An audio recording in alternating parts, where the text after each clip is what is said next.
4টি কলমের দাম 80 টাকা হলে 10টি কলমের দাম কত বা মূল্য কত?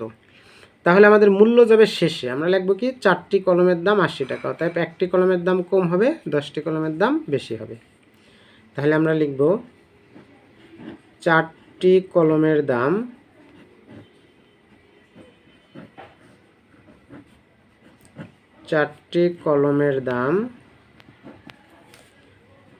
80 টাকা,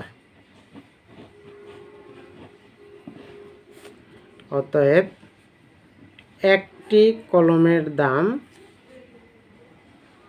কম হবে। তাহলে 80 ভাগ হচ্ছে 4, অতএব 10টি কলমের দাম বেশি হবে। তাহলে 80-র সাথে 10 গুণ হয়ে যাবে আর 4 ভাগ থাকবে। এবার 4 দিয়ে যদি আমরা 80-রে ভাগ করি তাহলে 20 হয়, 4 করি 80। এবার 10-এর সাথে যদি আমরা গুণ করে দেই তাহলে 200 টাকা। তাহলে আমাদের সঠিক উত্তর হবে 200 টাকা।